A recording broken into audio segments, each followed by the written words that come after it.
मध्य प्रदेश के शाजापुर से, जहां पर दो गुटों के भिड़ने के बाद तनाव का माहौल हो गया। आपको बता दें कि हिंदू परिवार को परेशान करने के बाद यह तनाव पैदा हुआ।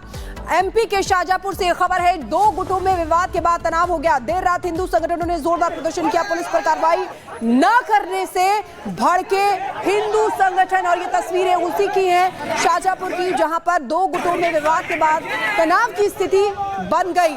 और यहां पर जो कारण बताया जा रहा है वो हिंदू परिवार को परेशान करने का आरोप लगा, जिसके बाद तनाव का माहौल हो गया। दो तस्वीरें आपको दिखा रहे हैं, दो गुटों में विवाद के बाद तनाव की पहली तस्वीर, और दूसरी तस्वीर में सड़क पर उतरे हिंदूवादी संगठन। जो विवाद करने वाले लोग थे उनके खिलाफ आवश्यक वैधानिक कार्रवाई करते हुए पुलिस ने तत्काल कार्रवाई की और उनको हिरासत में लेके अग्रिम कार्रवाई की गई है। और यहाँ पर जो लोग अपनी मांगों को लेके इकट्ठे हुए थे उन लोगों से चर्चा की, शांतिपूर्ण वातावरण में बातचीत की है और सामान्य जो नागरिक है उन लोगों ने बातचीत सुन के डिस्पर्स करने का निर्णय लिया और पुलिस ने अग्रिम वैधानिक कार्रवाई शुरू की है और शांतिपूर्ण माहौल है।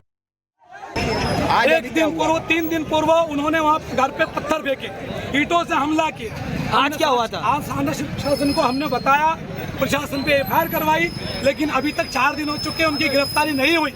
आज शाम को वापस से उन लोगों ने फिर उनके घर पर हमला किया। मैंने एसपी साहब को अवगत कराया, टीआई साहब को अवगत कराया। पुलिस केवल 5 पुलिस वहाँ पर जेस पुलिस भेजी और भेजने के बाद में मैं भी वहाँ घटना स्थल पर मौजूद था।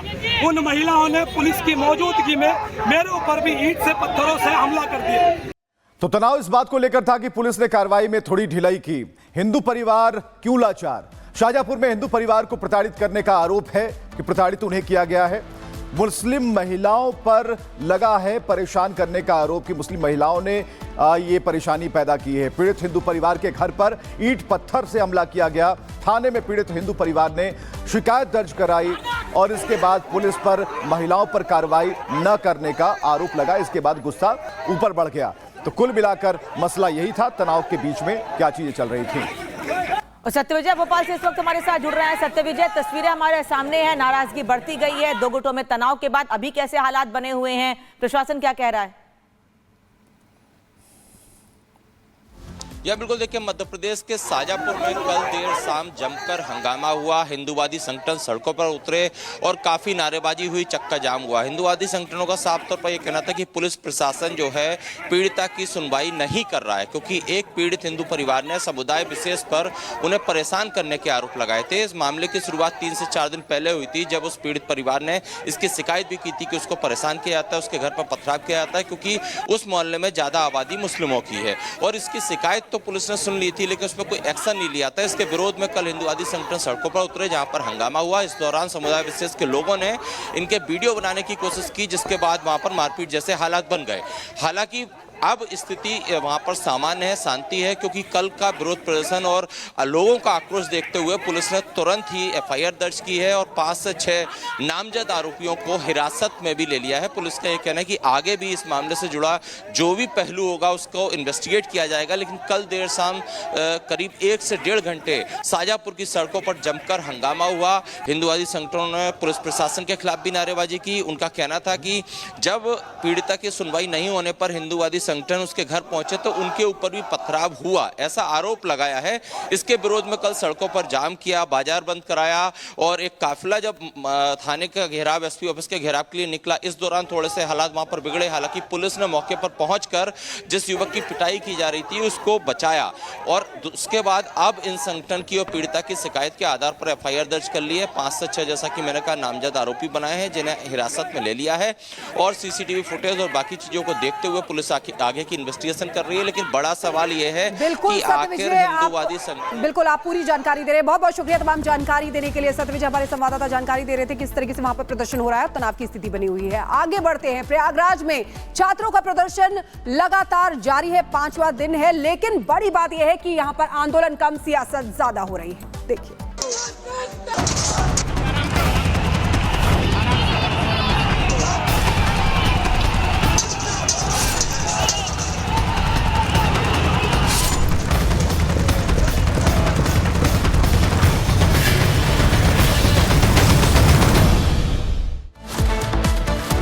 आंदोलन कम सियासत जारी है और 5 दिन हो गए जब छात्र प्रदर्शन कर रहे हैं। यूपीपीएससी के दफ्तर के बाहर छात्र डटे हुए हैं और कुल मिलाकर जो आंदोलन का जो मूड है वो कहीं से भी कम होता नहीं दिख रहा।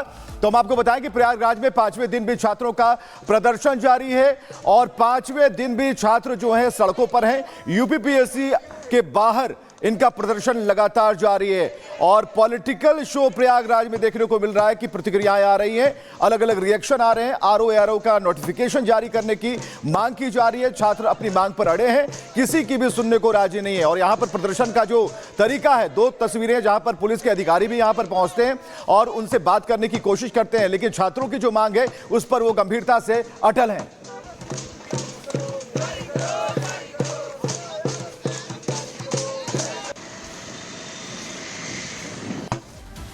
तो प्रयागराज में छात्रों का प्रदर्शन लगातार जारी है और अपनी नाराजगी जाहिर कर रहे हैं छात्र, लेकिन इस बीच ये बार-बार ये कहा जा रहा है कि ये वो लोग हैं जो सियासत करना चाहते हैं। समाजवादी पार्टी के लोग इन लोगों को उकसा रहे हैं और प्रयागराज का माहौल खराब करने के लिए इनको भेजा गया है, क्योंकि अब अधिकारी छात्रों की डिमांड पर विचार कर रहे हैं और काफी हद तक उस पर सफलता भी मिल गई है, लेकिन उसके बाद भी सियासत की जा रही है और छात्रों को भड़काया जा रहा है। रिपोर्ट देखिए।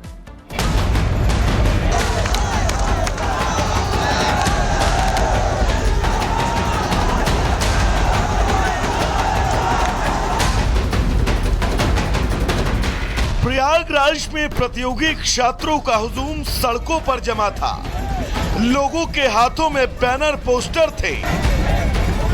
मांगे सिर्फ 2 थी कि यूपीपीएससी प्री आरओ के एग्जाम एक ही शिफ्ट में करवाए जाएं और नॉर्मलाइजेशन की आयोग द्वारा बनाई गई व्यवस्था को खत्म किया जाए। तीसरे दिन के इस प्रदर्शन में एक तस्वीर ऐसी भी आई जब छात्रों को पुलिस प्रशासन द्वारा लगाई गई बैरिकेड्स को तोड़कर आगे बढ़ना पड़ा। प्रदर्शन करने वाले छात्रों का आरोप था कि कुछ छात्रों को पुलिस ने जबरन उठाया और हिरासत में लेकर चली गई। पीसीएस के निर्णय को सही, लेकिन आरओ के निर्णय को भी इनको देना चाहिए और एक डेट देनी चाहिए कब एग्जाम कराएंगे, क्योंकि प्रतियोगी सिर्फ आरओ तैयारी कर रहा है, उसके ऊपर क्या बीतेगी। पीसीएस के मान लीजिए रेगुलर वैकेंसीज आती हैं, तमाम प्रश्न चिन्ह अभी खड़े हो जाएंगे। कमेटी किस लिए बना रहे हैं, इसकी रिपोर्ट कब तक आएगी, परीक्षा का कब तक क्या होगा, इसका कोई क्लियरेंस नहीं है। ये तो ऐसा ही प्रतीत हो रहा है जैसे छात्रों को केवल बरगला दिया गया है कि हाँ ठीक है। पीसीएस का मामला तो क्लियर हो गया है, लेकिन आरओ के हम लोग लगे हैं और जो 4 दिन से हमारे भाई यहाँ धरने पे बैठे थे उनके लिए आधी खुशी की बात है। छात्रों के इस आक्रोश के बीच कुछ घंटों बाद एक ऐसा वक्त भी आया जब छात्रों की मांगों को लेकर खुद सीएम योगी आदित्यनाथ ने आयोग से बातचीत की और ये तय किया गया कि इन मांगों का कोई सकारात्मक रास्ता निकाला जाए ताकि छात्रों के इस आंदोलन पर पूर्ण विराम लगे। और आयोग ने अंततः छात्रों के हित को ध्यान में रखते हुए अपने फैसले को वापस लिया। आयोग की तरफ से कहा गया कि पीसीएस प्री के लिए फिलहाल 1 शिफ्ट 1 एग्जाम की मांग को मान लिया गया है, जबकि समीक्षा अधिकारी, सहायक समीक्षा अधिकारी परीक्षा के लिए बाद में निर्णय लिया जाएगा। उच्च स्तरीय कमेटी का गठन होगा। समीक्षा अधिकारी, सहायक समीक्षा अधिकारी परीक्षा के संबंध में कमेटी ही अगला निर्णय लेगी। इस फैसले के बाद प्रदर्शन कर रहे छात्रों ने राहत की सांस ली और छात्रों ने एक दूसरे को मिठाइयां खिलाना शुरू कर दिया, लेकिन कुछ छात्र अभी भी वहीं डटे हैं। उनका कहना है कि आरओ परीक्षा को लेकर भी वो तुरंत फैसला चाहते हैं, जबकि उस फैसले के लिए विशेष कमेटी का गठन किया गया है। तो वहीं इन सब के बाद भी प्रदर्शन का न खत्म होना, जिसे लेकर अब सियासत भी शुरू हो चुकी है। सपा सांसद डिंपल यादव ने कहा कि सरकार ऐसे गलत सलत फैसले लेती रहती है और दबाव पड़ने पर वापस ले लेती है। और लगातार सरकार इस तरह के निर्णय लेती रहती है गलत सलत और फिर दबाव में आकर उनको वापस लेती है, पर ये अच्छी बात है कि यूपी सरकार ने अपना ये गलत निर्णय को वापस लिया। तो वहीं सपा की तरफ से पलटवार के बीच डिप्टी सीएम केशव प्रसाद मौर्य ने ट्वीट करते हुए सपा पर निशाना साधा और कहा कि प्रयागराज में आंदोलनरत प्रतियोगी छात्रों की मांग मान ली गई है और सरकार ने एक शिफ्ट में परीक्षा कराने का बड़ा फैसला लिया है। लेकिन अखिलेश यादव और उनके समर्थक जो छात्रों की आवाज बनने का ढोंग कर रहे थे, अब उनकी असलियत सामने आ गई है। और सीधे राघवेंद्र के पास चलेंगे, हमारे साथ प्रयागराज से जुड़े हुए राघवेंद्र। 5वां दिन है आंदोलन का, छात्र वहां पर बैठे हुए हैं, उनका क्या कहना है? लेकिन अब ऐसा लग रहा है कि आंदोलन से ज्यादा इसमें सियासत हो रही है। देखिए, अब यहाँ पर कुछ छात्र बैठे हुए हैं, अभी भी ये धरने पर बैठे हुए हैं, आयोग के सामने ही बैठे हैं। उत्तर प्रदेश लोक सेवा आयोग का देखिए ये द्वार नंबर 2 है, ये गेट नंबर 2 पर, और भारी पुलिस फोर्स भी तैयार है और सुरक्षा के बीच में ये बच्चे